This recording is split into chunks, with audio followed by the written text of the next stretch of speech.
One, two, three, four, and boom. Wonderful. Welcome, everybody, to episode 206 of the Hoots podcast. It is Thursday, May 21st, 2020.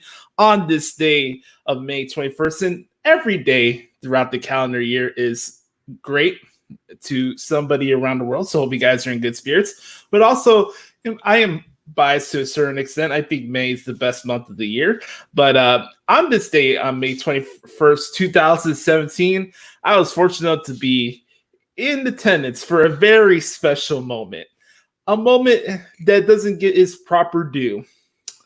The coronation of the modern day Maharaja, Jinder Mahal, yes, Randy Orton, yes, at Backlash 2017. And by the way, a little plug-in, we're on the road to Backlash 2020 in a couple of weeks. On that note, welcome everybody to the Hoots podcast. It's yours truly, Josh Lopez. You can follow me on Twitter at the Hoots podcast, Instagram, Joshie Lopez 94, Joshie Lopez 94. Also check out Josh Lopez Music on Instagram if you'd like to see me play some guitar covers. And I'm so back in the groove now. Like all these calluses that I had from high school, they're all back. And I feel like I'm back playing wise where I was in high school. So that's a good thing. And I want to thank you guys so much for the continued support. As always, make sure to subscribe to the podcast so you never miss an episode. More importantly, we want to get some feedback for the podcast, positively or negatively. Leave us a 4 or 5 star review on Apple Podcasts. And anytime we do these prediction shows or anything like that, you can reach out to myself or Brother Carter and give us your predictions for these shows that we predict. For example, this week's episode, we are predicting the matches for the show of Nothing that contains double. And that's going to take place this Saturday in Jacksonville, Florida. And, you're just doing the ant thing. It's kind of my feeling towards this pay-per-view on Saturday, but we'll get into that later on at the end of the show. Also, we'll get into what's going on this week in WWE. As always, I also want to add in some stuff that I've been taken away from watching NWA and MLW, kind of like a little pro wrestling report, if you will. And we're going to start out this week's podcast with The Last Dance and give our final thoughts on that wonderful series. But before we get started, a couple last final plugs. Make sure to bookmark ProWrestlingTranscriptions.com, your hub for everything professional wrestling shows. It's a point of reference website for you guys to see what's going on in the shows, just in case you weren't able to watch it live, or you just don't have cable either, or internet. You never know what the situation is. So check out ProWrestlingTranscriptions.com, and I appreciate the support, everybody. And with that said, I am not alone this week. Blessed to have the brother of all good brothers, the one and only Brother Carter. What's going on, man? What's going on, Josh? Good to see you as always. Good to see all of the the podcast that Hoots followers. Glad to be with you guys this week. It's been a crazy week in the world of professional wrestling and sports in general. We'll get on to all that. You were mentioning at the beginning of the show, Josh, that you were mentioning that every day is important for somebody and all that stuff. It should also be noted that every day is Rusev Day, and we're going to get into that in just a small little teaser for a little bit later on in the show. But glad to be here. Glad to be ready to talk some wrestling. So a couple quick plugs from myself, if I may do so. Yes, sir. Absolutely. You can follow me on Twitter at Derek Stoughton. You can also follow me on Instagram at Derrico06. Just definitely check that out. That'll be good. Also check out all my stuff on WrestlingRumors.net. I just wrote an opinion piece. I just finished it this morning, talking about why I believe that AEW is proving that WWE is the best wrestling company in the world. And I know that's going to, I know I've officially committed wrestling tyranny, and all of my credibility as a wrestling journalist has been thrown out the window because I actually said something negative about AEW. But we'll get into that a little bit later in the show. But glad to be here, Josh, and let's get started. And for those who are watching this on YouTube right now, both myself and Brett Carter are rocking the cuts of hair. Yes. That. And I got my haircut literally like a couple hours after we recorded the show last week. Brett Carter, I saw you got your haircut the other day. I did it on a Monday. As in Louisiana, things opened up again and salons opened up there was 2 people allowed in the shop per time to get their haircut. So I had to book my appointment online. It was 3 hours after I booked my appointment online before I could get in. Yes. So, now, of course, I went and did other things, and that's fine. But it was good to know. I feel a lot better. I hadn't gone in 4 months, and it was starting to look a little hipster-ish. But now I'm feeling good. I'm feeling rocking it. I've now got my corporate look back, and we're good to go. You have the director of operations mugs. I just got this. That's right. I should have put on. I do have my director of operations water glass. I'll have to go get that at some point. Yes, sir.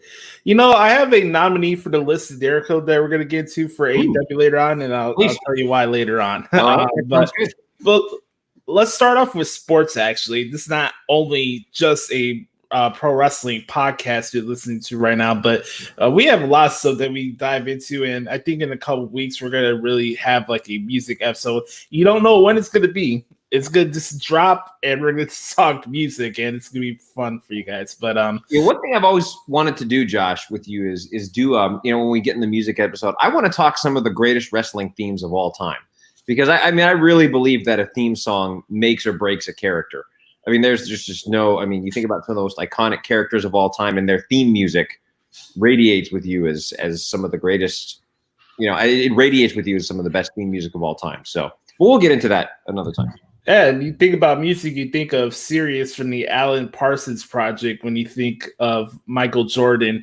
Yep. That whole intro for the Bulls when they came out during that era, it's still their intro to this day. But that really fit not only that team, but Michael Jordan, just the vibe of the blaring, there was flange sounds into the editing process, reverb, a lot of different elements into that song.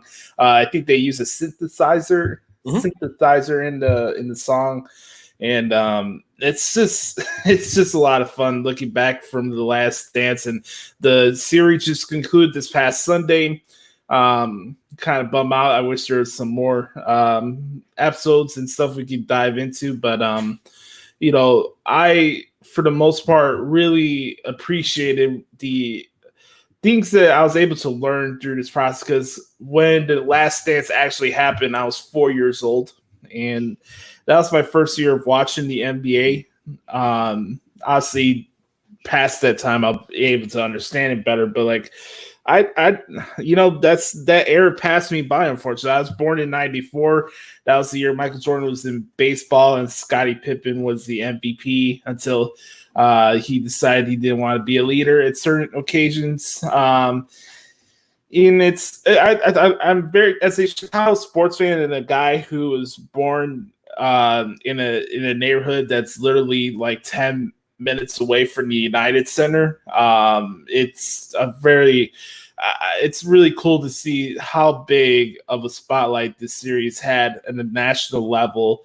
And I am a sucker, just being part of the media business. I'm a sucker of like the B-roll clips of the outside footage of the United Center, or anytime they're scrolling through the tunnels of the United Center, it's the backstage area.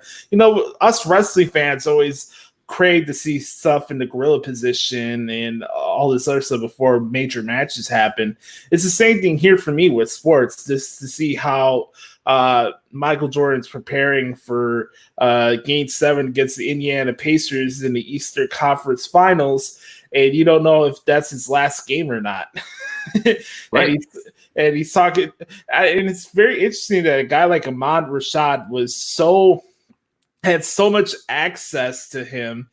You don't see that today with other reporters like that, right? Where they literally could just hang out in locker rooms like nothing and just have general conversations. And I loved every bit of this Last Dance documentary series. And have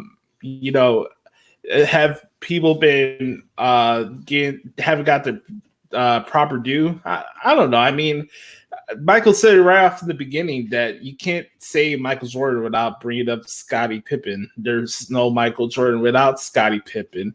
And there's reports now that Scottie was not happy with how he was portrayed in this series. Horace Grant recently appeared on ESPN 1000 on the David Kaplan's show, saying that Michael Jordan was a snitch because Michael was accusing him for being a snitch with the Jordan rules situation that they touched on in the series. Mm-hmm. There's just a lot of stuff to process, but just as a Chicago sports fan, I want to thank Jason Hare and everybody involved with this series, because I learned a lot, and it makes me feel, I feel bummed out that I wasn't able to really enjoy this as this was happening. You, on the other hand, were able to live this. So as this thing concluded, what was your thoughts on it?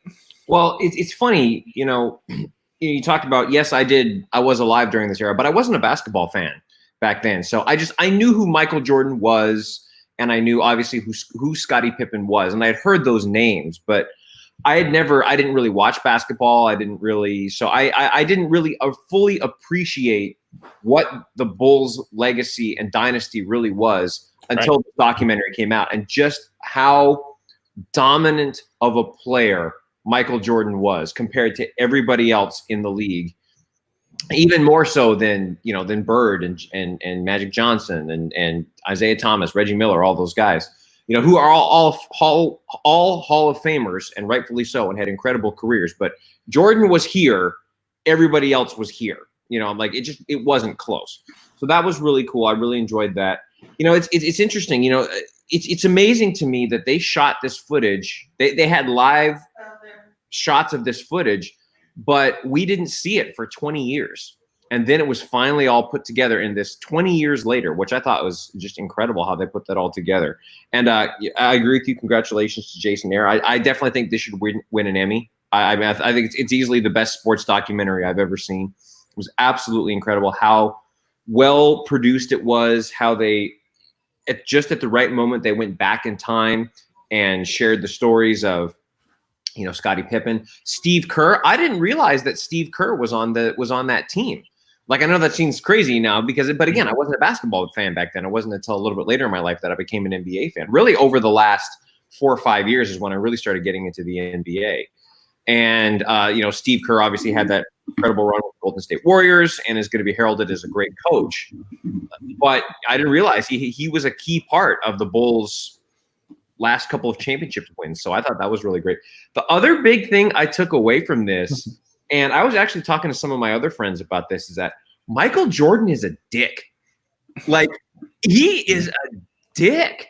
Like, but, but at the same time, how do you argue with the results? I think of a lot of, when I think of Michael Jordan, I see a lot of Steve Jobs in Michael Jordan. And if anybody has not read the Steve Jobs autobiography by Walter Isaacson, you guys need to read that. That is an incredible story.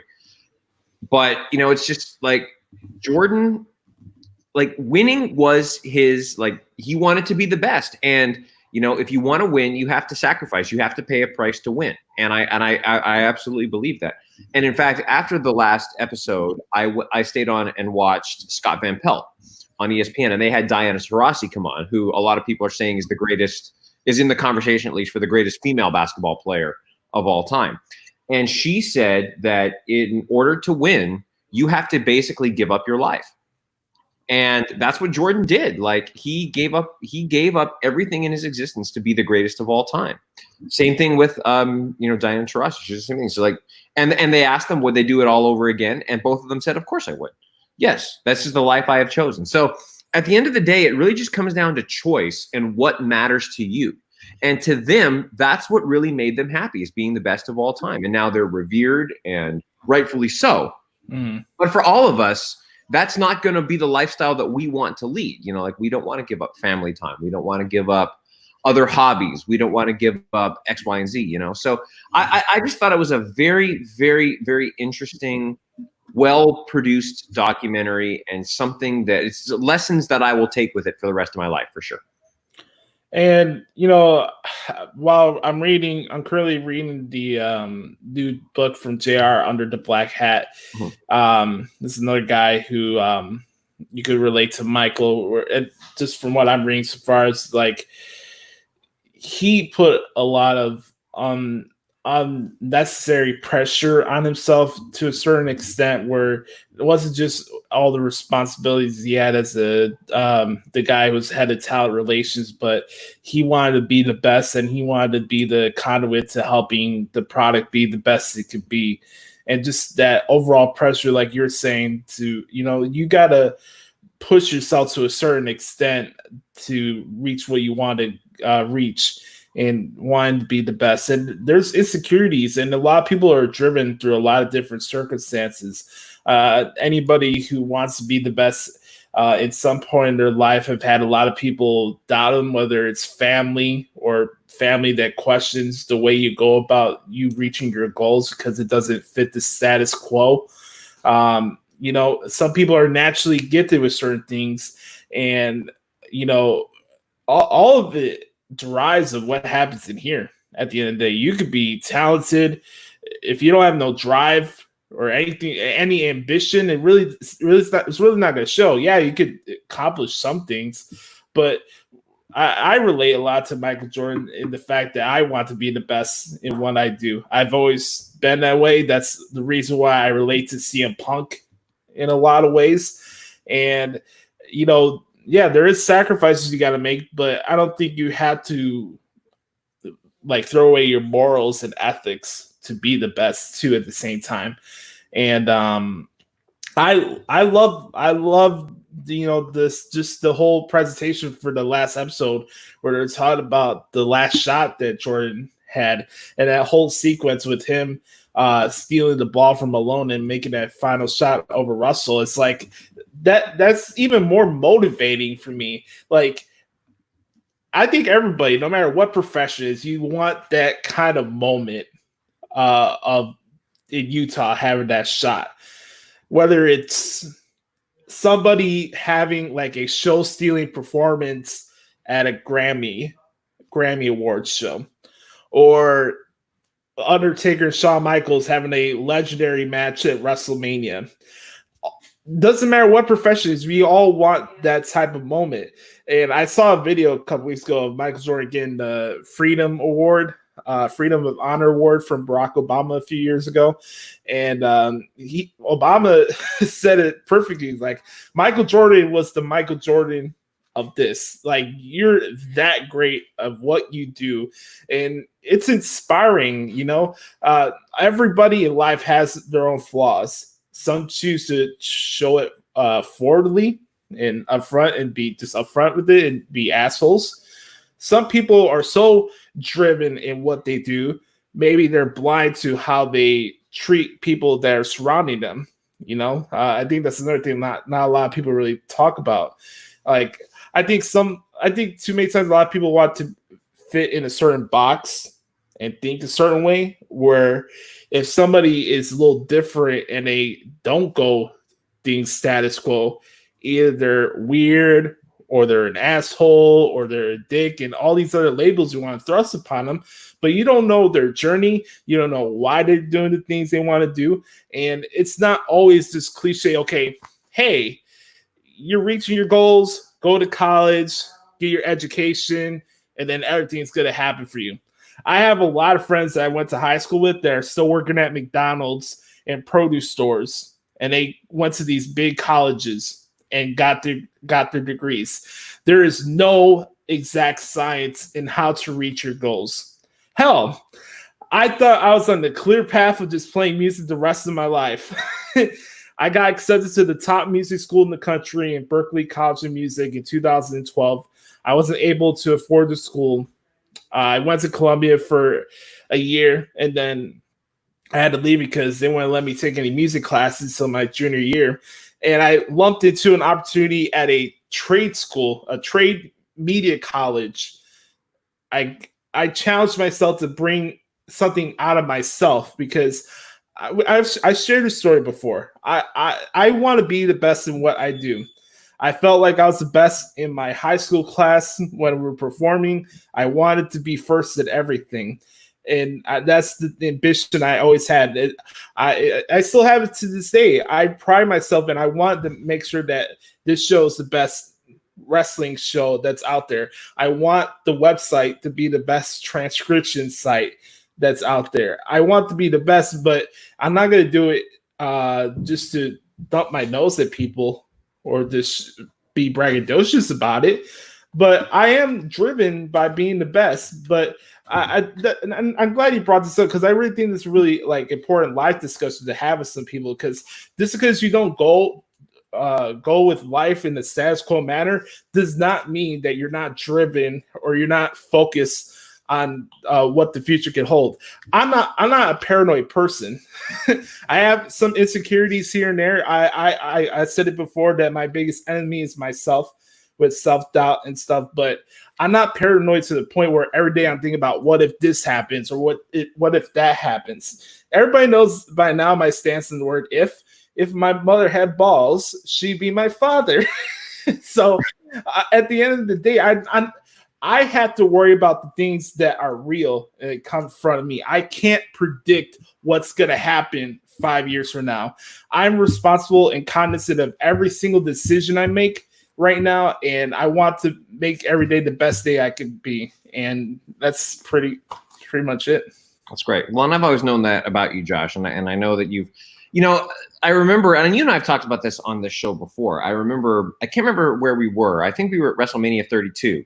Yeah, we happened to run into Justin LeBar, who is, he's for whatever, he has had a lot of success in the wrestling industry, right? And we were asking him, so what advice would you give to people starting out? And he said, keep going.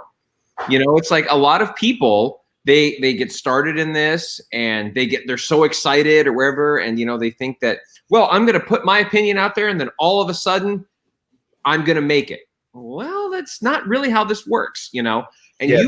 This is we're coming up on the 4th anniversary. I believe, if I've done my math correctly, in the next month or so, we're going to be coming up on the 4th anniversary of what was then the Josh Lopez Wrestling Podcast, which is now morphed into the Hoots Podcast, and you've kept it going, and that's awesome. And what I also like, Josh, about what you're doing is, and I've talked about this before as well. Well, many people have. Dave Ramsey's talked about this. A lot of people talk about this. You're bringing something new to the table. A pro wrestling transcription site like that hasn't really been done before, and so you're bringing something new to the table, and that's you're filling a niche in the industry because. And Corey Graves has said this before. How many wrestling podcasts are there? Yeah. So it's what and I bet every day. There are 50 new wrestling podcasts that are being started for somebody who just wants to go out there and give their opinion, which is fine. And then they do it for a while and then realize that they're not getting any views for whatever reason. And then they're like, okay, well, this clearly didn't work. I'm going to give up now.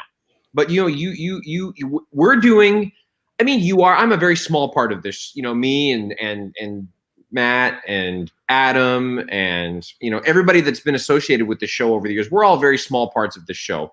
Really, it's you and Adam are the ones. You know, we're all very small. We're the supporting cast. You know, supporting cast. But you have really kept your nose, and you've kept it going through great times, through difficult times. We all know there's definitely been some difficult times in the history of the Hoots podcast, but we kept it going. Yeah. That's great. You know, it's if I may just say a couple other things, Josh, about you talked about. A lot of people, I think, you know, when you talk about their own worst enemy, and I think for a lot of people, their own worst enemy is themselves. They get in their own way, and they get in their own head. And I am just as guilty of this as anybody. You know, every day, once a day, I think, can I do this? You know, my music is my career path that I've chosen, and it's given me some success so far. Obviously not where I want to be eventually, but. You know, but you just keep your nose to the grind. And it's, you know, I doubt myself every day. Like, I have no business doing this. You know, I don't know as much as these people, but then you have to find ways to stay inspired. And I think that's very important as well for all of us. You know, find ways to stay inspired. I think the Jordan documentary has been a great time. You know, for a lot of people, and I know there may not be a lot of teachers and stuff like that, but, you know, as teachers, we usually take the summer to rest, recharge, you know, get a lot of reading done. So I would definitely encourage everybody to take some time over the summer months and at least read one book. You know, I found that, you know, many of my greatest mentors and people that I've talked to in life have said, I don't know anybody who isn't a master in their field that isn't at least some sort of an avid reader. And what reading does is two things. One, if it's for fiction books, it just stimulates our mind and you know, allows us to, you know, it's a way for us to kind of escape a little bit. And for the nonfiction books, it just gives us new ideas. And anytime you get a new idea, it shapes your thinking, and you may agree with the idea, you may disagree with the idea, and that's fine. But it stimulates thought, and it increases your brain. And it causes you to just get a different perspective on the world. So I know we're going off on a tangent here, Josh, and I'm sorry. No, we're not. Good. But it's, to me, it's just so important that just getting new information and staying inspired and always realizing that there are always going to be people out there better than you. You know, I've heard it said so many times that if you are the smartest person in a room, you need to find a new room. Because, you know, that doesn't allow you to grow and get better. You know, there's always a big circle that says, you know, there's a lot of times I've seen a growth. If you see a big circle that says comfort zone, on the outside of that circle is the word growth, because nobody grows inside of their comfort zone. And I wish I could diagram it for everybody, but so it's just everything that you said, Josh, is so true. And, you know, we're keeping our nose to the grind. I'm excited to be on this journey with you, and excited to see where the podcast goes in the future. Side note, also, we were introduced to Rodzilla, and that was fantastic. Yeah, I'd be remiss for putting a ribbon on the Last Dance discussion without mentioning that pro wrestling was spotlighted on probably the biggest episode of the Last Dance. Yeah, that really got me excited on Sunday, because how many times throughout our lives as wrestling fans where people are like, it's really not that important as to Hollywood shows or Friends or Seinfeld or whatever fuck TV show you watch. It was just cool. Like, literally, that was real life. That was not storyline. Dennis Rodman literally skipped a practice during the NBA Finals to appear on Nitro. That really happened. Yeah, I know it. That was awesome. And if you think about it, and I think I sent you a note about this, Josh, because somebody tweeted this to me. So Robin was fined $20,000 for missing a required practice. However, for his appearance on Nitro, he was paid $250,000 plus got use of a private jet. So at the end of the day, he ended up just being a really good businessman. And he came back on Tuesday and played a hell of a game. So and he came back and had a great game the next day because and that was interesting to me because that's how Rodman worked. And Phil Jackson understood that. Because a lot of coaches would have been like, no, man, screw you. You're killing the team. You're done. Jackson realized, wait a minute, we need to give this guy a little bit of leeway. And then when he comes back, he's going to fit he's going to do his role as a part of the team, because he also understood that he was not the star, that Jordan was the star, and Robin's job was to rebound and get the ball to Jordan. You know, the last thing I wanted to mention here with The Last Dance that really stood out to me was just the takeaways that I have about today's current NBA culture, where there is no competition. People are hopping on to join other teams, super teams, and if you sneeze, you get a foul, or you pass gas, you get a foul. I saw that one from Stephen A. That was great. It's crazy. Like, we're born in the 90s, and I preferred that style of basketball than what I watch right now. And again, it's not a personal slight at the dude, but just talking straight up basketball, LeBron cannot lace Michael's shoelaces. Me and my stepbrother got into a heated argument about this when I visited him a couple weeks ago. Because he kept saying Jordan was on the best team, but LeBron is the best player. And I'm like, what are you talking about? Like, yes, Jordan was on perhaps the greatest basketball team of all time, but he was also the leader and head and shoulders above everybody else on that team. I mean, it's just LeBron James had a super team and lost to the Dallas Mavericks in the NBA Finals. That's all I have to say. That's right, because he was there that was when he was in Miami, and he had and he lost to the Spurs too. And he also had Chris Bosh, Dwayne Wade. Who else was on that team? Mario Chalmers. Oh, yeah. That's my Stephen A. impression right there. Mario Chalmers. Yeah. Hey, ain't no Mario Chalmers. Josh, I will say, though, and I agree with you that, it's the flopping and all that stuff of today's game is just ridiculous. But I will say that what I do like about it, though, it is a safer game for the players. There's less injuries. There's less. So that part about it is good. Yeah, we don't need any sling blades on the court. I'm not saying that. Right. It's just like the energy of the game. It's like, okay, let's go glide down the court. Let's run as fast as we could to throw out some threes, some hit, maybe some don't. I'm not saying, of course, there's an innate skill to have to where you could shoot 3-pointers at will, but I'd just like to see more fire and energy out of NBA games. But anyways, let's move on. Before we get into this week in WWE, it's time for this week's edition of the Pro Wrestling Report, where I give you some updates on what's going on outside of WWE and AEW. First off, let's start off with this. Some unfortunate, sad news. I want to send my thoughts and condolences to the family of Shad Gaspard, formerly of Crime Time, former WWE World Tag Team Champions. I was a big fan of Crime Time. That was part of my childhood and elementary school years. So it's hard to make everybody feel old, as I just mentioned that right now. But unfortunately, Chad passed away doing. I don't know how. I don't know if you could paint out a more heroic way to spend the final moments of your life by saving your own son's life. And if that's not just another testament of not only how good of a person he was, but the father the guy was, I don't know what else you could compare that to. I mean, it's really sad. I was thinking about this. We've seen a lot of deaths recently, more popular names that I've been surprised at, actually. And all of this is sad. Everything going on with the pandemic and all the losses that we lost so far and the celebrities we've lost this year. Of course, I mean, look at Kobe Bryant, the guy who really idolized his life after Michael Jordan lost his life. And then I saw the other day that the brother, the guy who flew the helicopter, was saying that the passengers were at fault for that happening. It's like, come on, man, seriously. But again, going back to Shad, it's just really sad.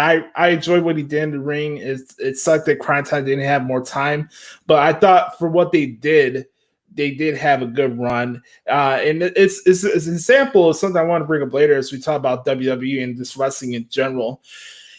I think a lot of times we get so bogged down in the perception that every single wrestler on every single show has to be pushed to a certain extent that they all could be main event levels, whether it's women or male. And it's just unrealistic. Look at Crime Time, were they main events of WrestleMania? Were they big time stars in WWE while they're there? No, but you still remember them. They were still there. They did do stuff. So I think a lot of times people get so bogged down on the wins and loss records.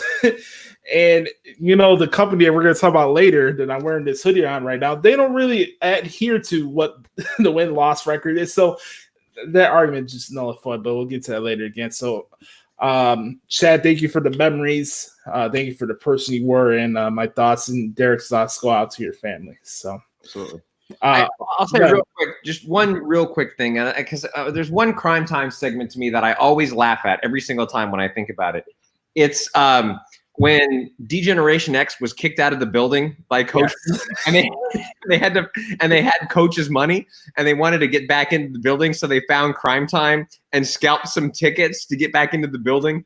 Mm-hmm. And that whole segment between them was like, just the interaction between them was hilarious. It's like, whoa. This transaction's a little light. You know what I'm saying? And I'm just like, and like, so they're speaking, and then Triple H has to enter. He's like, what does he mean? It's like, give him the money, So, and then they're like, money, yeah, money. So that's that. I just love that Crime Time segment. But yeah, no, absolutely, just such a sad story. And of course, thoughts, prayers goes out to the Gaspard family. He really did some great things in the ring. And it was clear that he was a wonderful family man and a wonderful person. And just a crazy story, man. So sad. I forgot which SummerSlam it was, but I remember Crime Time backstage with Mr. McMahon, William Regal, and the coach, and they're going in a circle. Money. Yeah. And let's not forget the times where Crime Time hanged out with John Cena at the expense of JBL and sprained his little limousine that he had. So our thoughts are with the Gaspard family. Also, on a lighter note, I want to give shout out to MLW, who they're starting a new project called MLW Anthology, where they go back into the footage of when they first started in 2002. Like before Ring of Honor and all these other side companies out after the Monday Night Wars, I think Major League Wrestling is the one promotion that doesn't get enough buzz or due for what they actually did, because they had a lot of stars before Ring of Honor, like CM Punk, and the list goes on. And they're just bringing us some cool things. So I watched their first Anthology chapter on Saturday, and it was about La Parka. Or now, as he calls himself, LA Park. It was cool. He had a match with Shocker, and then the other match they had was a crazy brawl that he had with Sabu in 2002, which was absolutely insane. But go check out MLW and the product they have. MLW Fusion's a really good show to watch, especially on BN Sports. They got good product out there. Not really that big on their commentary team, but one good thing they do have, the best interviewer in the entire wrestling business on screen, outside of Charlie Caruso, because anybody that is that good that could also come in as a substitute replacement for what's her face, Molly Karam on First Take.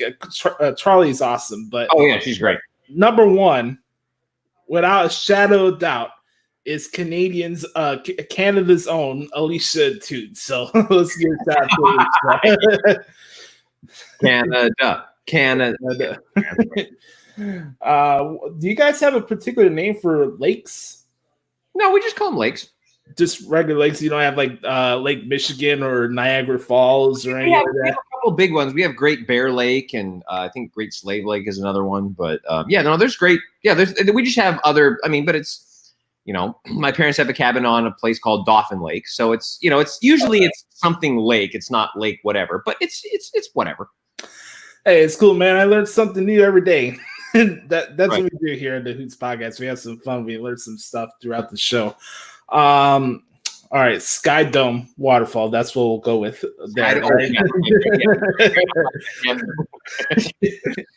Okay, and then last thing I wanted to mention, two things actually. First off, Impact Wrestling still going to be Impact Wrestling.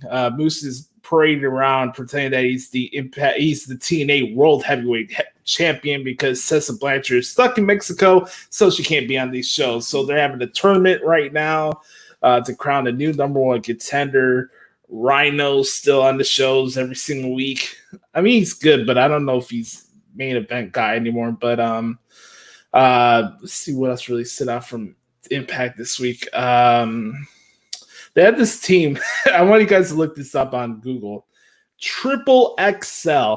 We've seen some big tag teams before, like Big Show and Kane. I think Mark Henry and Viscera were a tag team before. Triple XL are their billing weight is 801 pounds. God almighty. Wow. Yeah, we got Larry D and AC Romero as a tag team. Pretty funny squad there. But yeah, Impact's doing Impact. I mean, there were some good matches this week. They had Michael Elgin and Sami Callihan in the main event, which was pretty good this week. Michael Elgin did defeat Sami Callihan. Just the rest of the show just is what it is. It sucks for me to get into a brand, especially when Josh Matthews is your lead play-by-play commentator. It just is what it is. I never liked the dude. I met the guy in person. He's a prick. I have no regard for Josh Matthews whatsoever. Anyways, and then I wanted to mention NWA Carnyland. Everybody talk about how you want like character development and just stuff out of the box. Go check this out on the NWA YouTube channel. It's freaking hilarious. It's like a mix of Anchorman, Stu Bennett's the narrator of Carnyland, which I think is hilarious. You get a little like life stories from the wrestlers. It's a really cool concept. Says they can't tape any NWA Power shows until these restrictions get lifted. And NWA Carnyland, go check out on the NWA YouTube channel. It's a lot of fun to check out. So that is this week's edition of the Pro Wrestling Report. Awesome. All right. We're going to start off with Bert Carter here. This week in WWE, this is something I want to do as the weeks go by, as we continue to do these shows together. Pick out one thing. It can be positively or negatively, whether it's Raw or SmackDown, that really resonated with you, that maybe describes the entire week in general. Just like what really stood out to you from both shows. Ooh, that's good.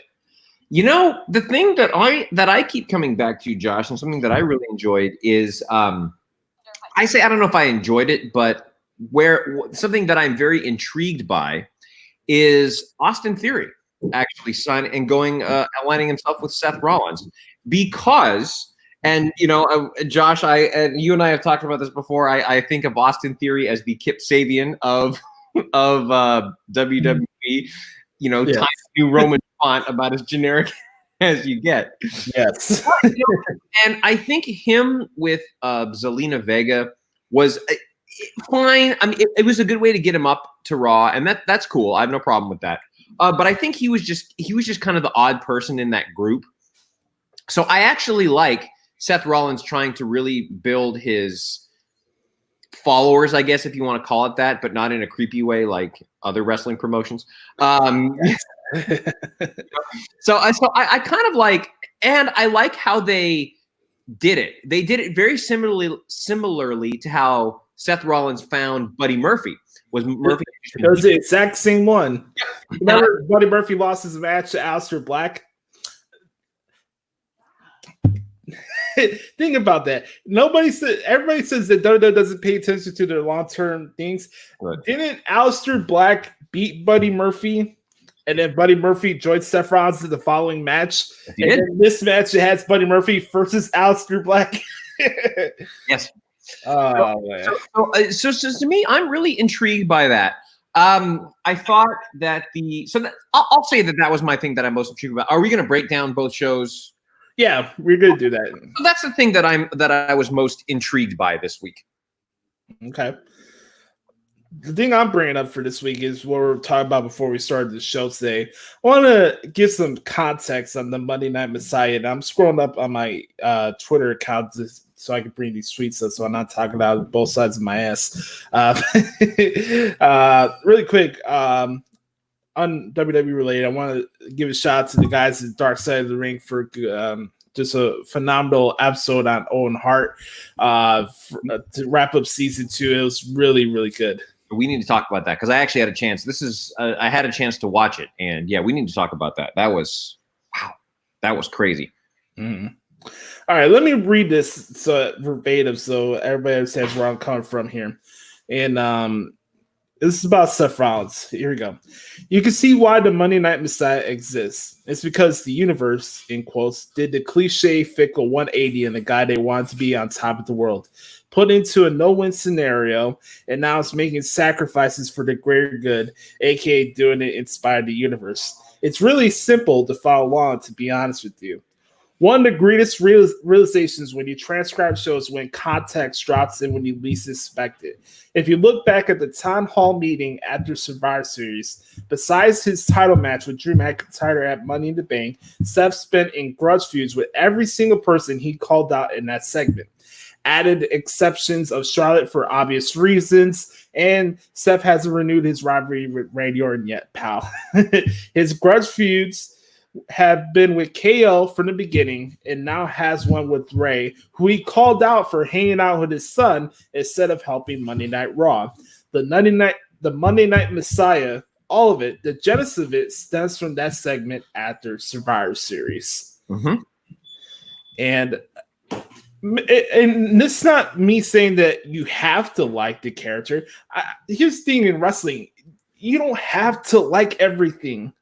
Not everything about wrestling has to make you giddy and bubbly inside.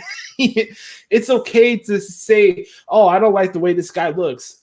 Good. If a heel looks stupid, good. That's another reason for you not to like him. But the way it is now in this society, if somebody has a dumb look as a heel, they use it as a knock on him as an overall performer. People are like, "Oh, I'm gonna rip Sheamus because he looks stupid." No, you're not supposed to like Sheamus. He looks like a jackass rocking that mohawk. That's the point. King Corbin. Thank you. all I need to say is King Corbin. You do not have to like every single aspect of the performer. I think we get that misconstrued way too many times. Let's see. Other stuff that stood out to me. I didn't think the Street Profits Viking Raiders needed 5 segments to have the extra thing. It's not something that I'm clamoring for. Here's the thing, like, there's a lot of things on Raw right now that does have serious promos where it's Edge and Randy Orton and Seth Rollins and the list goes on and on. I think maybe they felt like maybe have some levity into trying to get to know these guys, who they are, give them some more backstory through these vignettes. I can understand the premise of why they're doing this. I didn't think it needed to be 5 segments to accomplish what they did. I did get a pop for the cop lady that was like, "Oh, it's okay. You're." I thought that was pretty funny, but you get what I'm saying though, like. I understand why they're trying to get people more interested in what they're doing than just the standard, "Oh, we're going to fight you." The whole thing of their feud is like, anything you can do, we can do better, right? The whole thing we knew that every time the Street Profits have fought the Viking Raiders, they've lost. So when the Street Profits and things get serious as the weeks come closer to Backlash, and that match does happen, people will have more investment into it. And again, like I said, it didn't have to be 4 or 5 segments, but again, that's part of the TV show that you just want to have threads throughout the show. Go ahead. What I was going to say is, I think the reason that they did that is because of the situation that we're in right now. WWE has to be more creative to fill a 3-hour time slot, so they just needed more segments to fill a 3-hour show, which I understand. And then some people are going to make the argument, well, they should just make it 2 hours, but that's never going to happen. I mean, that's Just get that out of your head. That's just never going to happen. So I gotta tell you this, man. Every time they do these like vignettes around the Orlando area, especially when it's NXT and stuff too, I keep getting flashbacks of my trip in Orlando next year, because I actually had lift rides that drove past some of the areas they're shooting at. So the other thing I'll say is this kind of reminds me of the MVP Matt Hardy. Yes. Great. I wonder if they're going to get a substitute and then Austin's going to come out and stun everybody or something. Yes. I think it was no I think it was No Mercy 2007. It was in Chicago. I think they had the pizza eating contest, and Taz was the moderator. You remember that? Oh my God. Speaking of MVP, MVP has been the MVP of advocates on the shows recently. Yes. Everything he's doing right now with Bobby Lashley, I dig. Of course, you can't be remiss without getting a little laugh from R-Truth, and he's convinced he's going to sack Tom Brady, and I think that'd be some big news if he did. You know what? He should, like at a training camp, he should. Now they got to be very careful because they don't want to injure him or whatever, but like very safely, set up. He sacks Tom Brady, tries to pin him, and then Gronk just kind of looks over him, and just runs away or something like that. You not the 48/7, 24/7 Intercontinental Television European 7-Eleven champion.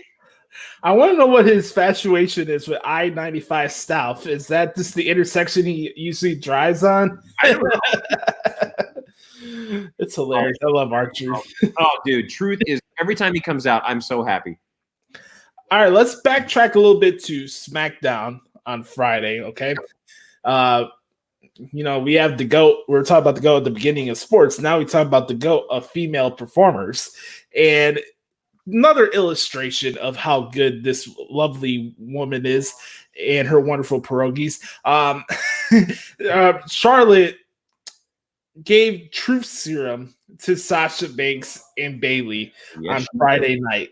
And, that's going to be you guys already heard it in post-production already. That's the intro for this week's edition of the podcast, that segment with Sasha, Bayley, and Charlotte. And that segment was just really good because what did she say that was wrong? Nothing Bayley does always goes back to what Bayley has always been.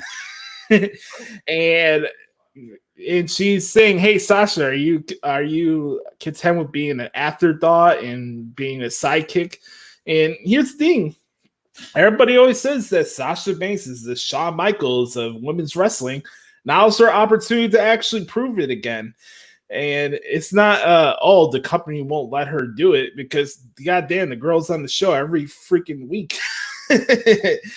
So I just thought it was really interesting. Maybe could add some more layers to when Bayley and Sasha turn on each other as well, because for whatever reason, Bayley thinks she could talk for Sasha now, and that they're going with this angle where Sasha can't talk, which I don't think that's the case. Unless they're, I don't know. That dynamic's odd, but man, every time I heard Bayley talk during that song, I was like, oh my God, please stop. And especially the boom roasted thing, like that's so high schoolish stuff that it made my ears bleed when I was in high school. What do you think? How do you think about it now? But this goes back to what we were talking about earlier, is that's what Bayley's trying to do. Like, no, I'm giving her a compliment about that. Yeah. Right. She's playing her role perfectly. It's great. Mm-hmm. How ironic is this going to be? Because that was also one of my favorite segments of SmackDown this past week, was Charlotte laying some truths for sure. How ironic is it going to be that eventually Sasha's going to be the face and Bayley's going to be the heel in this? Mm-hmm. When they first did it, it was the other way around. So it's kind of similar to what Gargano and Ciampa did, where Ciampa was the heel, now Ciampa's the face. So it's kind of interesting to see what they're going to do with it. I want to do something that Miz and Morrison would do right now. Ready, Brett Carter? Fight forever. Fight forever. Yeah, there's probably a bit of a delay in that, but yes, agreed. Oh my God. Miss TV, by the way, Miss TV to start off the show with Otis was absolutely hilarious. That was a lot of dialogue to type down. That was not easy, but I was able to pull that off. But it was really, really funny. Dude. Oh yeah, look at the deltoids. Look at the. Oh, I love Otis, even though he's Otis a fan. Otis might end up being. He's going to be in the conversation for Superstar of the Year for 2020. He has to be. 2020 read his year so far. Absolutely. What I will be curious to see though is what they do with Tucker, because I have this feeling that Tucker's going to get lost in the shuffle and they're going to focus on Otis. But So, or does Tucker eventually turn on Otis? They have their match. Otis gets the win, and then Tucker, they try to repackage him down the road. I can see where you're coming from with that. I think it hasn't been public knowledge, but Tucker's dealing with the injury, so hopefully it's nothing too seriously. Okay.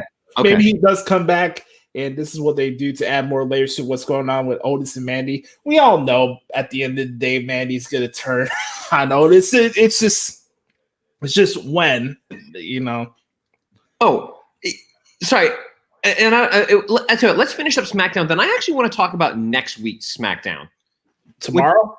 Tomorrow's SmackDown, because I'm very, very intrigued by tomorrow's SmackDown. So is there any, but we can finish talking about this past week's SmackDown, but then I want to talk about tomorrow's SmackDown. Okay. Yeah, so Otis and Braun Strowman beat The Miz and John Morrison main event for SmackDown. We had Daniel Bryan against Drew Gulak. Bummed with the news with seeing that Drew got released. What a way to go out with a match like that. It was just really fun to watch. It's just unfortunate. Me and Bret Hart have been big fans of Drew Gulak. There's a GIF out there. Where's all my ghouls at? We're right here. I always been a fan of Drew Gulak. I was telling Derek actually last Friday that I missed the PowerPoint presentation. Yes, great. You know what's interesting though, Josh, and maybe I missed it because I'm just not that smart, but I didn't see on WWE.com where they officially posted his release. Have they done that? No. Which I thought was interesting but then I went and looked and like for Superstar profile, like if you type in Drew Gulak, his profile still appears on, I think it's 205 Live. So I know there's been reports that he's been released and stuff. So it's just very interesting what that situation is. You know, I'll give the plug right now. Make sure to go check out Bert Carter's new opinion piece that we were talking about at the beginning of the show on Wrestling Rumors on that. Myself have been disconnected from a lot of the dirt sheet stuff. Like the rumor and innuendo stuff is like all over the place for me. But when I saw Ryan Satin put it out, I thought there was more validity to it because he does work on backstage. So I thought that was what was happening. And, you know, at the end of the day, these performance decisions. Did Drew Gulak want to leave because of creative reasons? Is that the thing we're just going to rush into? I don't know.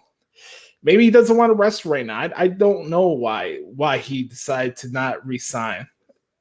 I guess they said they tried to give him a different contract and he just didn't want to resign. So either way, I want the best for Drew Gulak, and I've always been a fan of his. Yeah, he's, you know, and it's funny, he was getting a great push, you know. He was getting to work with Daniel Bryan, having some great matches with him. Yeah. He was in the Intercontinental Championship picture for a little while. I mean, he was starting to get some momentum, which was really cool. So, yeah, it's unfortunate for sure. But yes. Well, hold on. Is there any way that Drew Gulak returns to professional wrestling, say, in 2 days? Oh, God. Oh, you see where I'm going with this, Josh? Is that at all a possibility? I don't know what I'll do if I see that happen. You thought we had first take debates with Liv Morgan. If that happens, all bets are off on next week's show. Yes. Oh my God. I do not want to have a brain aneurysm. That's the last thing I want right now. And it's funny, I just thought about that just as we were talking. That's why I said, hold on. Because as soon as it's like all of the, I don't know. Let's continue and we'll talk about that in a little bit. All right. Two more things. Let's go back to Raw really quick. Edge and Randy Orton, it's official for Backlash. That started off Monday Night Raw this past Monday. What was your thoughts on that segment? Kick-ass promo by both superstars. I thought it was great. I mean, both of them, they just brought it. The energy was there. I absolutely love what Edge was saying. I love what Orton was saying. Both of them are coming to this in a very unique perspective that makes it believable on both sides, where you can see where both superstars are coming from. So I think it's going to be great. I'm not sure why they're billing this as the greatest. I mean, I know why they're billing it as the greatest wrestling match of all time. It's hyperbole. Right.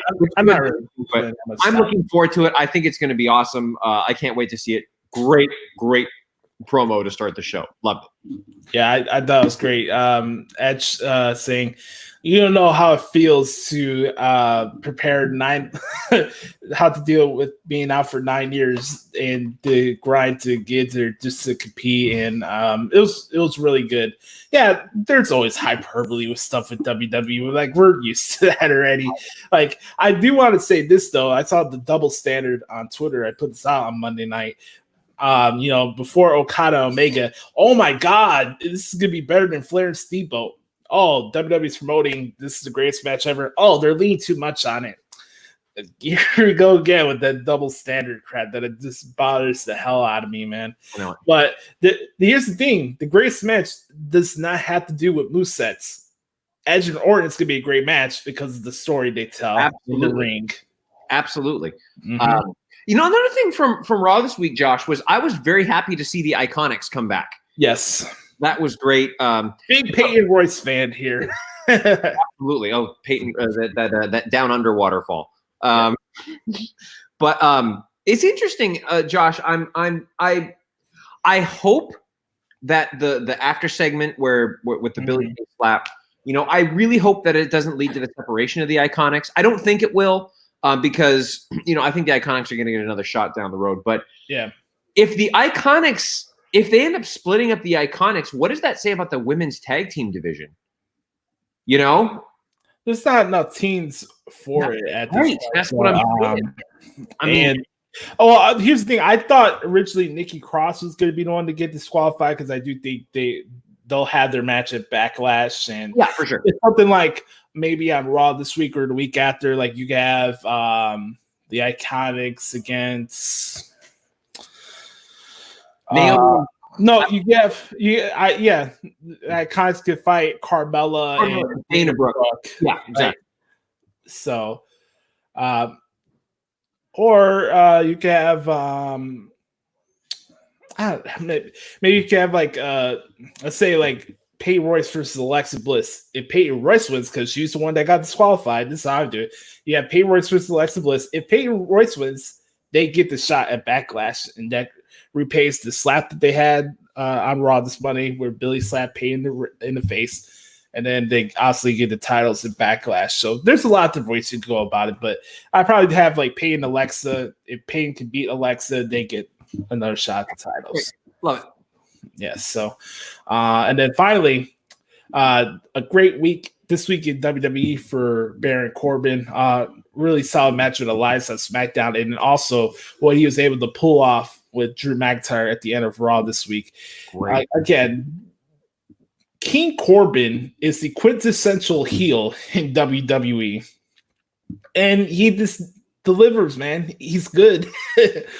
I for me personally, I get excited to cover his match because I know it's not going to be some jigsaw puzzle or a labyrinth that I have to figure out as far as how he tells his stories in the ring. It's not like a match like Private Party where they do fucking 25 tags in 2 minutes. That's another thing I'll bring up when we get to AEW in a couple minutes, but still. By the way, we won't be able to talk about XC really quick because I wanted to make sure we recorded these shows at 10, so I just did a Dynamite article so I could get some proper sleep and get ready to record today's show for you guys. But I did start NXT this morning, a couple matches out of the way before we started recording the show today. So the NXT article will be out for you guys later on tonight on ProWrestlingTranscriptions.com. But go ahead. No, I was just gonna say, well, I'm really looking forward to the takeover, the NXT takeover. It looks like we're getting. Did they do the Ciampa segment? Have you seen that yet? Yes, that was the first part of the show. Yeah, I'm looking forward to Killer Kross. the entrance of Kross and Scarlett is just absolutely awesome. Give a shout out to a guy, Dusty Dave, on Twitter, Indie_Dusty Dave. He's a big Killer Kross fan, just like I am.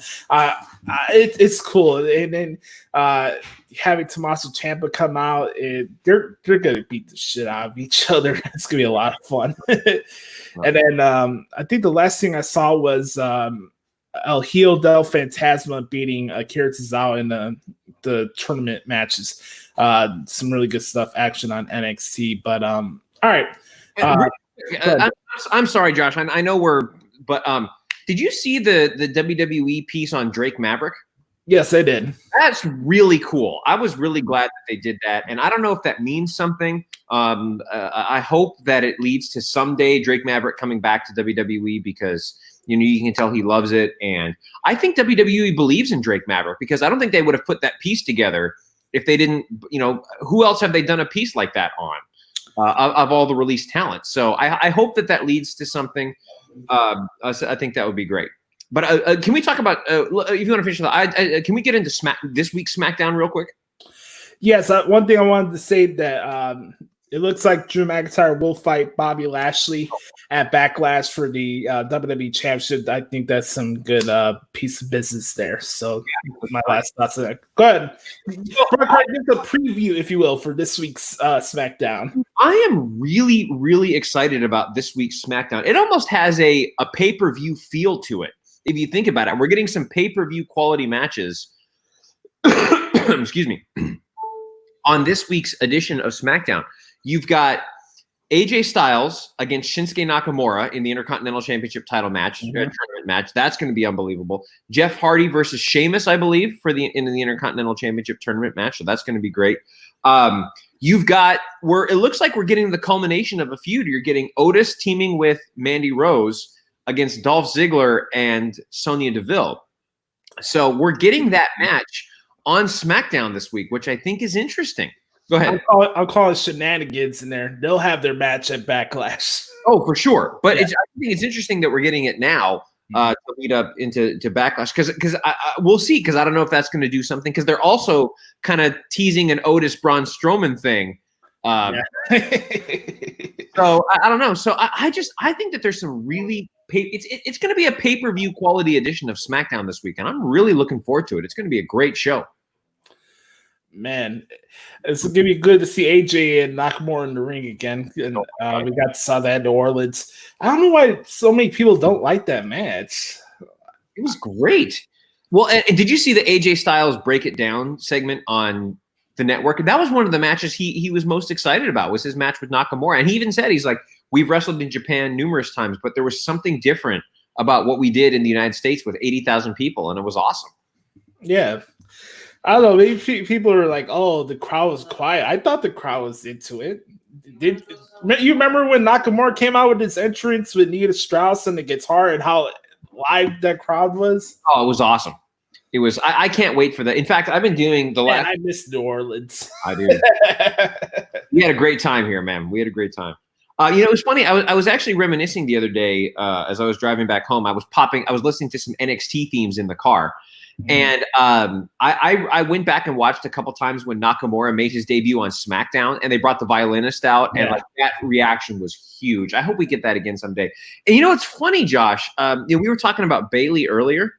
I went back and watched, because I think you can find it on YouTube, when she was introduced as Sasha Banks' mystery partner at, I think it was Battleground a few years ago.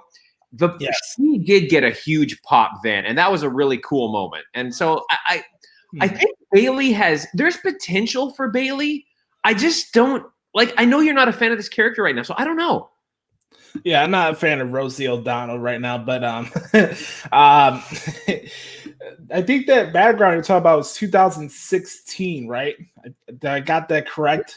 I want to say it was 16. It was the debut. It was 2016, yeah. Yeah, because that was a really, really cool moment. That was right before they did the draft, and you remember how they switched up the stats and stuff too? That's right. So, because I remember that was a really cool moment. That was a huge pop for Bayley, and that was really cool. Mm-hmm. Yeah, that was in the infancy stages of the formerly known Josh Lopez wrestling podcast. Crazy how much time goes by. But all right, last thing we're going to get into today before we head out for this week's edition of the Hoots podcast. I want to thank everybody for the support as always. Like we said at the beginning of the show, make sure to subscribe so you never miss an episode. We're going to get into AEW Double or Nothing predictions. Before we get into the predictions, I'll let Derek run down the card like we usually do for the prediction segments. Yeah, we have to talk about Dynamite. And I told Derek this at the beginning of the show that I have a nomination for the list of Derrico. Please. And this may surprise some people. My nomination is referee Aubrey Edwards.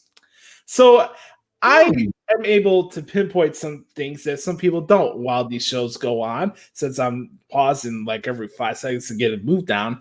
So we had the tag team match last night with Britt Baker and Nyla Rose against Hikaru Shida and Chris Statlander. Great match, by the way. Good match. Here's the thing. This happens in every single AEW tag team match, and it's coincidence that she's the referee in it. And okay, you guys can go back and watch it. There's a forearm exchange with Nyla and Hikaru Shida, right? They're doing the forearm thing, right? Mm-hmm. Nyla gives Shida a clothesline. Statlander, who's not the legal person in the match, comes in the ring, drops kicks Nyla Rose, and does a pin, and the referee goes, 1, 2. What? Wait, I missed that. She didn't know who the legal person was?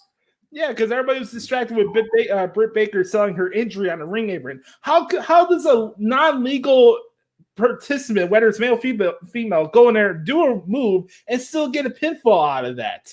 What? That doesn't make. Come on, girl, do your job. And I actually like Aubrey Edwards though. She made the list. I watched a couple of her. She made my list. I watched a couple of episodes of her on Unrestricted, the podcast she does with Tony Schiavone. I don't know, something about her personality just turns me off. I've never seen it, so I can't make a fair assumption. But yeah, okay, cool. It's a tag team match. It's right in front of you. It wasn't like Britt Baker was doing some scene on the outside where this distraction. A babyface, non-legal competitor in the ring, done a drop kick when she wasn't even tagged. Oh my god, man. Okay, Josh. Before we get into the prediction, last thing I wanted to say with mistakes, because I thought there was some good stuff on Dynamite last night. Yeah. Mistake-wise, this is a bugaboo for myself for being in the business.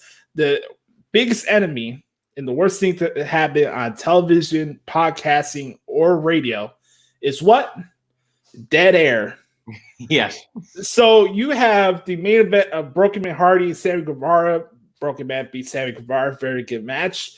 And then we see a shot of Chris Jericho on the screen, and we don't hear him for 15 seconds. I know. And that's the closing segment before the pay-per-view. That's not good. No. It's not an excuse, especially when you're on live TV, too. Well, but again, how many times has AEW missed okay, we're going to commercial. Just kidding, we're not going to commercial, or something like that. Or there's talking picture. Right, or there's talking after, they supposedly the show is done, but they're not off the air, and they're still talking afterwards, or stuff like that. It's like, guys, come on! Like, if you want to be taken seriously, which I'm going to plug my article here in a second, but if you want to be taken seriously, you've got to get all this stuff right. Like, there's no room for error. That doesn't even happen in NXT, right. NXT, which is supposedly a developmental brand. They don't make those kind of mistakes. So, what is it? Ugh. By the way, Josh, I would like to do a quick plug of my article. Please do. So I just finished this morning. I just published a piece, and it has already gotten the reaction that I anticipated that it would. I published an opinion piece on WrestlingRumors.net that said, AEW is proving why WWE is the best wrestling company in the world.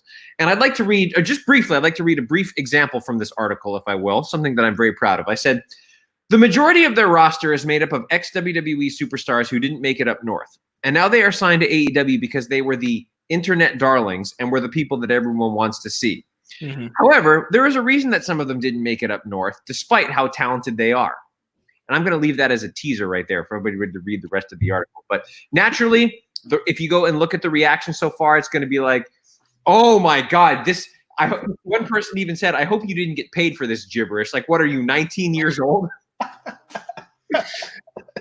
It's like poorly written article, blah, blah, blah, blah, blah, blah, blah. I actually think it was a decently written article, but maybe not the finest article that's ever been written. But naturally, the AEW, like, oh my God, you have no idea what you're talking about, blah, blah, blah. Now, there's some people that have said he's spot on. So anyways, I don't think there's anybody in wrestling that has a perfectly written article. Let's just throw that out there. So okay.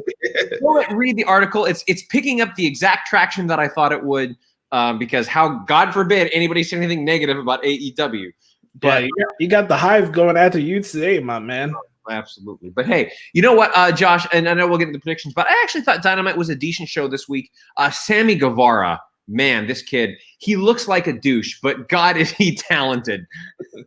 You know, like he did an incredible job of selling some moves for Broken Matt Hardy. I think he did a great job selling the Twist of Fate and the side effect and stuff like that. So Guevara is really coming into his own. But at the way AEW is going, he's never going to get a world title shot because.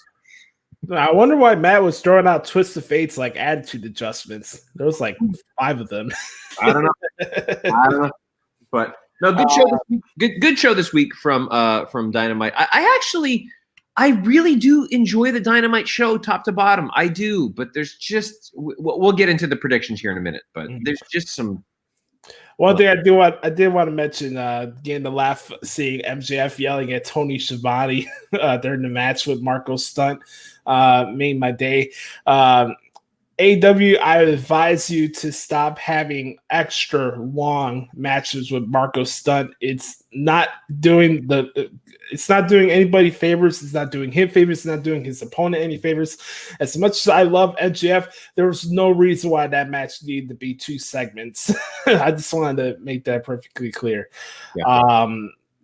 All right, so let's go through this, and we can mix in some stuff in between. But go ahead, let's get into this. All right, as we tend to do on the podcast, that Hoots coming up towards a major pay-per-view, and I'm going to call AEW. They've gotten to the point where we now consider them a major pay-per-view. So we're going to run down the card for this weekend, and we'll start with the pre-show matches. We have Private Party versus Best Friends. And Best Friends. Yes, I'm going to go ahead and take Best Friends in this one. I like what they're doing, especially the Cassidy that is orange. I love what he's doing right now. I think Orange Cassidy is just an absolute genius performer right now. But I'm going to say that Best Friends get the win in this one. I'm going to go with Best Friends. Hopefully there's no shenanigans with illegal covers like there was on Dynamite in this match, but I'm not getting my hopes up. I'm going to go with Best Friends. One thing I would, as a recommendation, do not do the Okada zoom out thing when they hug. Okada gets a zoom out treatment, okay? But I love the Best Friends. I like Orange Cassidy too. They're a lot of fun. Mm-hmm. And actually, Trent and Chuck Young do a good job playing their role too. So yes. I think it's very good as well. Mm-hmm. Okay, now I believe this next match is on the pre-show. The Casino Ladder match, I believe, is on the pre-show. Is it not? No, the only match on the buy-in show is the Private Party Best Friends. Okay, great. Well, then let's get into we'll get into that in just a moment here. As announced this week on AEW, Shawn Spears is now going to take on Dustin Rhodes because apparently all you have to do in AEW to request a match is just say that you want it and you get it now, apparently, which is what happened. Even the commentators were like, okay, and now Shawn Spears against Dustin Rhodes because why not?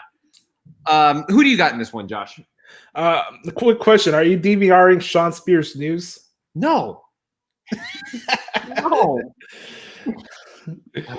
But again, he's an internet darling, and WWE buried him by not making the 10 gimmick work. There's certain reason why people don't cut promos. and he's first on the list, and there's somebody else we'll get to later on. I'm going to go. But of course, you can't say anything bad about AEW or automatically you're a child. Go ahead. Yeah. I'm going to go with Dustin Rhodes in this match. Shawn Spears has been talking shit the entire time trying to bait Dustin Rhodes, so I think Dustin Rhodes will beat Shawn Spears. Yeah, I'm going to take Dustin Rhodes too, though I wouldn't be surprised if Shawn Spears picks up a win. The chairman of AEW, I would like to see La Parka come out at some point and give him a shot. But I'm going to say Dustin Rhodes gets his redemption after the beating he got from Lance Archer on Dynamite a few weeks ago, and this is his redemption. So I'm going to take Dustin Rhodes as well. All right, next up, we have a match that I think could actually be pretty good. Dr. Britt Baker, MD, versus Chris Statlander. Now, I've heard some reports that Britt Baker may be injured, so she may have injured herself this week on Dynamite. I don't know if there's any truth to that, but that is a report that is circulating the dirt sheets. I hope that there is no truth to that. I'm going to take Britt Baker in this one. I think that she is absolutely entertaining and is doing great work. And the Galaxy Waterfall that is Britt Baker, MD. So I've got Britt Baker in this match. Continued transfunctioner Waterfall. I don't know what happened with Britt. It looked like she messed up her right knee after that double Death Valley driver spot they did in the corner with Nyla Rose, where Nyla just landed into her in the corner. I hope she's okay. If the match happens, I'll go with Chris Statlander. Okay, great. Very good. Next up, a match that I don't know if I'm intrigued about it, but I will be the outcome of this match is going to I think give me some indication of where AEW is going, and we're going to talk about that in a little bit. But MJF one-on-one with Jungle Boy. Jungle Boy. Yes. Who do you have in this one, Josh? I'm going with MJF. I'm sorry, JR. I know how much you love Jungle Jack, but MJF is going to beat Jungle Boy. It'll be a good match, but he'll feel the wrath of the salt to the earth. Yes. Very interesting name for a submission hold. I got to say this really quick. I love these performers. I respect them. But can you help me out a little bit with coming up with 10 different names for submission holds and pump kicks and moonsaults, especially that sequence yesterday after the Rey Fenix Orange Cassidy match where somebody did a acai moonsault, a Cambrata. Like, come on, man, help me out here. But MJF and Jungle Boy, this is going to be a good match to transcribe. I'm looking forward to that match. Yeah, and I think that it's – it's interesting to see. I'm taking MJF as well, and I believe that MJF is actually the second most important part of the second most important character in AEW, and I'm behind Le Champion. But I like MJF in this as well, and I really hope Dominus Christus Sanctus, all that stuff. I really hope that that MJF is next in line for a world title shot. Because I think they need to push him to the moon because he's one of my favorite characters in all professional wrestling right now is MJF. I think he's absolutely incredible. Did you see somebody on Twitter say that he's the greatest heel of all time? Okay, it's a little far, but that would be an interesting debate, Josh, for you and I to have is who is the greatest heel of all time. You know what, ladies and gentlemen, if I'm working in a wrestling company and hopefully the show's still around in 5 years, we can have that discussion. But let's not get into this, but just as a teaser for fans, because I'm curious, 10 seconds, best heel of all time, go. Triple H. It's exactly who I was going to say is Triple H. Yes, that's exactly who I was going to say is Triple H. Yep. I didn't have to think about it. It was Triple H. No, it's Triple H, of course. But okay. Okay, we're going to get into this now. The casino ladder match for the AEW World Title match. Darby Allin, Colt Cabana, Orange Cassidy, Rey Fenix, Scorpio Sky, excuse me. Yes. Times New Roman font, Kip Sabian, Frankie Kazarian, Luchasaurus, and a mystery competitor. By the way, do you think you could add Colt Cabana to the Times New Roman family? No. Man, I'm not saying this not because I like Colt Cabana a lot. I do too. I think what he's doing right now is very generic. Josh, this match is going to tell me everything I need to know about the state of AEW. Yep. It really it's gonna give credence to the article that you just put out today. I think that I believe, and it's hard to say, but I think that the mystery competitor is going to be an ex-WWE guy that's going to debut. And I believe that the mystery competitor is going to win the casino ladder match. And I'm going to say,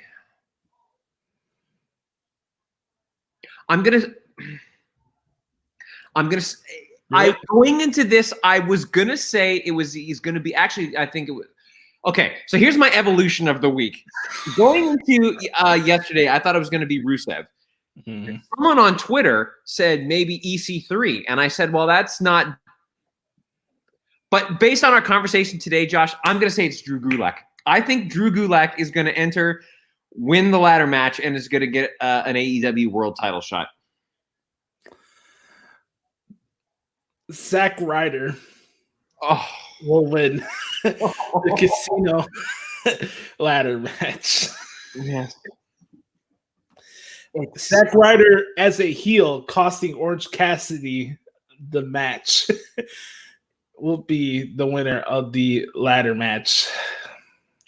I like that too. It's woo woo woo. I don't want it. No. Oh God. Okay. What if it was? Because Kurt Hawkins is still with WWE, isn't he? No, he got released too. What if it's Kurt? What if Kurt Hawkins comes out with Zack Ryder, is a distraction, and then Zack Ryder climbs up and wins? You want a dark horse? Sure. That's not WWE related. Brian Cage. Oh, I'd actually be okay with that. Brian Cage has been on Impact in months, so I would go with Brian Cage as an option. He actually was okay in Impact. I didn't mind Brian Cage. Man, they love their big Brock Lesnar frame guys, man. You can have like a fatal four-way: Wardlow, Brian Cage, Luchasaurus, and Jake Hager. Greatest match of all time. Hey, you want to talk about a Times New Roman font match? Oh God. That's okay. All right, let's move on before our podcast becomes, banned because again, God forbid. But no, in all seriousness, Josh, this match is going to tell us everything we need to know about AEW going forward. Okay. Let's get into the championship matches next, because I actually think that a championship match, I hope a championship match does not close the show. And we'll get into that in a bit. But let's go with the championship matches next. Let's start with the women's championship match. We have Nyla Rose versus Hikaru Shida. No DQ, no count out. Josh, who do you have? I'm going to go with Hikaru Shida I'm going to go with Nyla Rose to retain her AEW Women's World title. I will say this, though. I would hope that AEW realizes that you don't need to outstretch the length of Hikaru Shida matches every single week. Feels like she has the longest matches every single week on Dynamite and Dark. But I like Hikaru Shida, but I'm going to go with Nyla Rose to retain in this match. Yeah, I have Nyla Rose as well. I think she's doing great things, and it's clear that they're building the division around her for sure. But I like what Nyla Rose is doing. I also like what Hikaru Shida is doing. I hope that eventually the AEW women's division, because right now it's okay. It's not bad, and there's some great performers, but there's nothing about it that really stands out to me like the Raw women's division, which has just top to bottom, I truly believe has the best roster of any brand right now, is the Raw women's division for women's wrestling, with NXT being a close second. But I've got Nyla Rose retaining as well. Okay. I don't want to reclude Impact's knockout division in that list too. I'll put it like next to 3 or 4. But go ahead. Very cool. Okay, another match that I think is going to tell us a lot about AEW is the finals of the TNT Championship. You have Cody versus Lance Archer, with, for some stupid reason, Mike Tyson as presenting the belt as the enforcer, or whatever the fuck it is he's going to do in this and again, proving why WWE is the best in the world, because they're bringing him as an enforcer, much like they did at WrestleMania 14. I'm gonna take Lance Archer with Cody still chasing the title, but I could also because I'm afraid, Josh, and you actually make up a very, very good point of this.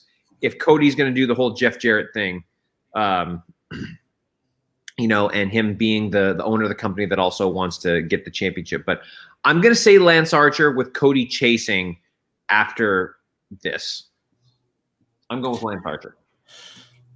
I want to say I really enjoyed the segment with Arn Anderson and Jake Roberts last night. It wasn't something that I was marking out for, but I thought it was pretty good for what they're going for. Okay. I'll say this, though, going to your tie with the Jeff Jarrett thing.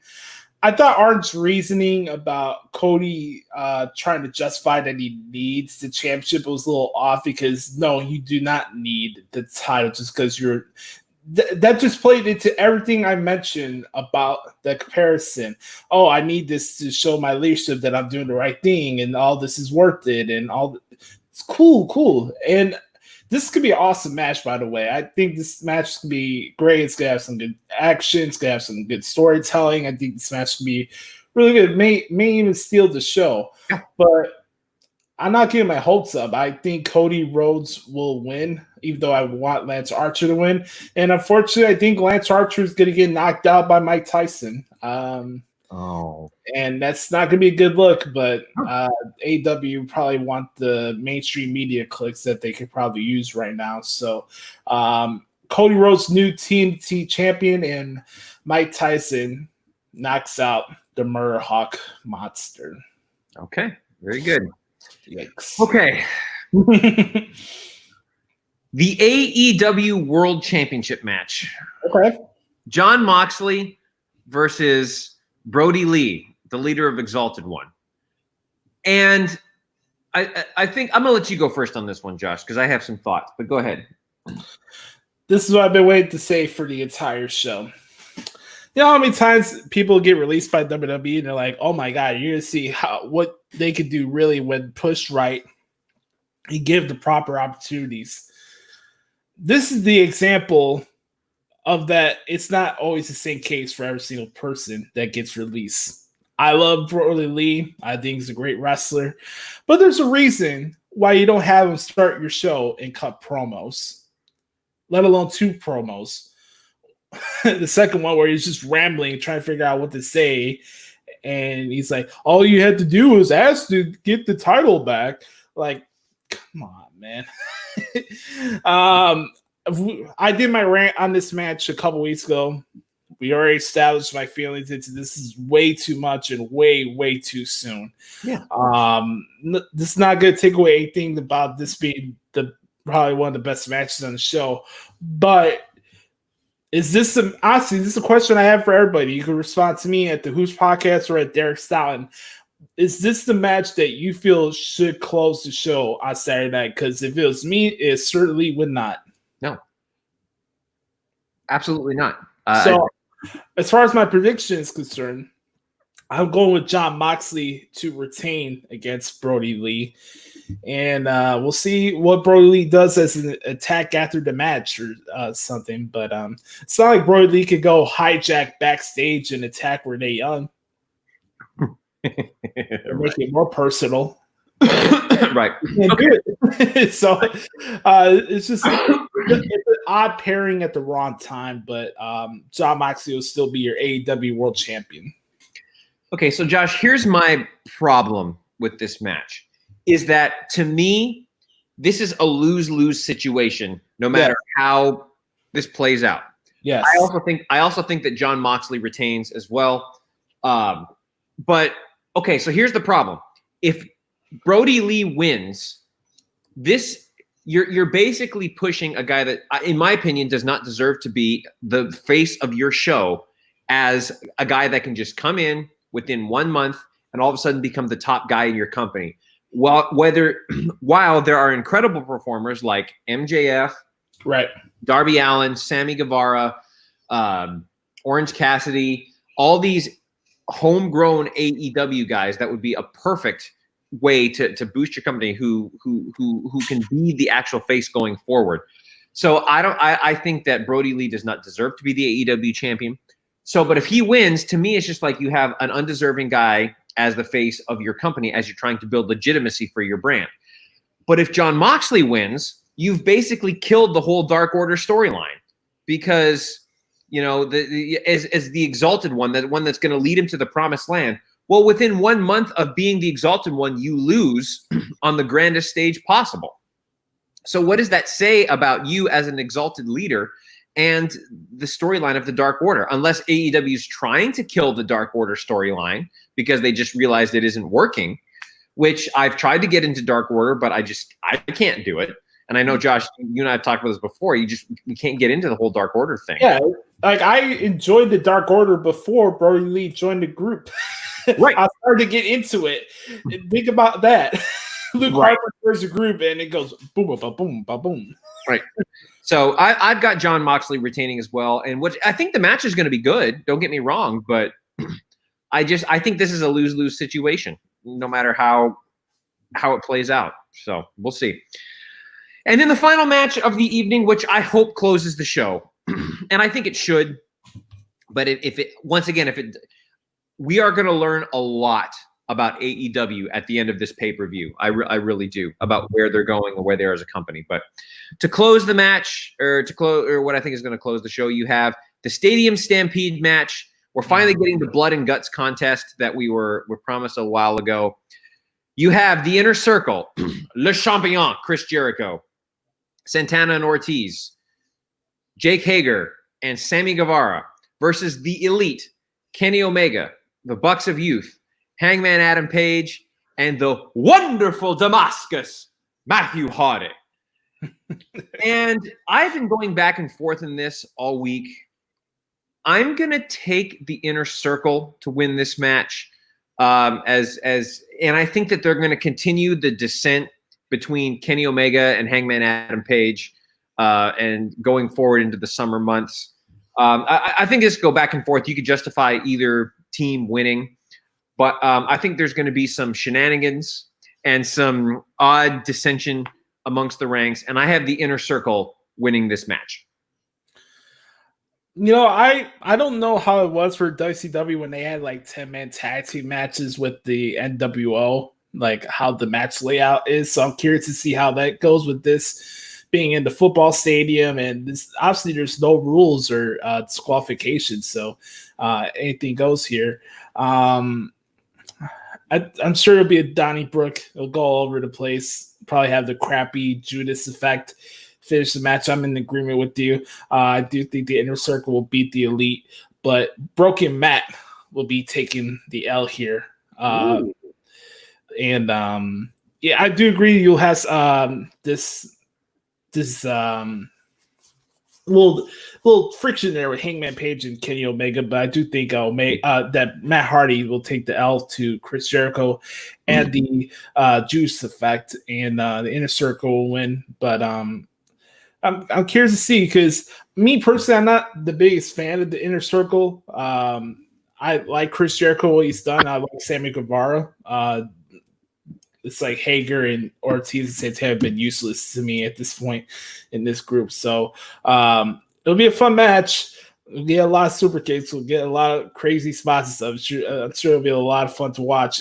Rest in peace, my typing fingers, by the way. Right. But it should be a good match nonetheless. So I'm going with the Inner Circle to defeat the Elites. Conquer. And I believe that's it. So it's going to be a great car. I have high hopes for this contest this weekend, Josh. But like I said, I really think that we're going to know where AEW is headed as a company following Double or Nothing. I really do. Be on the lookout for Vanguard Dose. Yes. Yeah. Or Vanguard. I will say I would love to see Senor Benjamin bring Vanguard 2 back to life or something like that. I actually think that could be pretty funny. If Senor Benjamin prepared the football stadium for massacre. At the battlefield for the Great War. Oh my god! Some of those promos are gold. I still love those, man. Oh, that's great. Okay.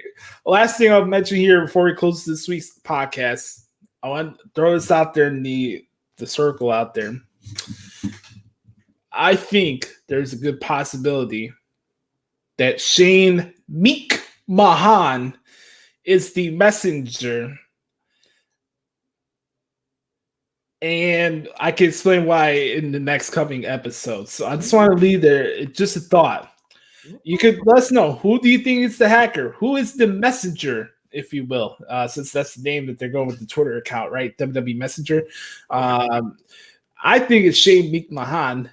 And it's going to be interesting to see what happens. But it would make sense, because why would Shane McMahon care about everything that's going on in the show? Hey, he was the commissioner and general manager of SmackDown. So I like it. I like it. Some shenanigans, some boardroom shenanigans where Ty and Tyler said, hey, Shane, you're back. You got your job back, and this is going to cause pure chaos. So Shane McMahon, the messenger.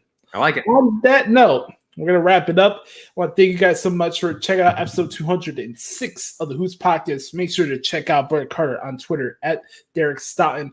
Make sure to check out his article that he just posted out on WrestlingRumors.net. Why AEW is proving why WWE is the best wrestling company in the world. I'm on Twitter at the Hoots Podcast. Make sure to follow me on Instagram if you like, at Joshie Lopez94, at Josh Lopez Music. Also, make sure to bookmark ProWrestlingTranscriptions.com. And, around every other week or so, I find a way to hop on Tuesday Wrestling Tuesday with my mentor, Jonathan Hood from ESPN 1000 WMVP AM and your radio dials. And that's pretty much it. Like we mentioned at the beginning of the show, leave us a review. Let us know what you think about the podcast, positively or negatively. And I just wanted to make a little announcement here. Next week, joining us here on the podcast at Hoots, it's Matt McCool joining us to review AEW Double or Nothing. So, for Brodie Carter, I'm Brother Adam. Thank you guys so much for checking out this week's episode of the Hoots Podcast. Have a wonderful weekend. Enjoy Double or Nothing, and we'll be back here next week. Yes, sir. Don't forget to be, Josh. Oh, the last thing, don't forget to be the authentic product that is yourself. Amen. Love you guys. We'll talk to you next week.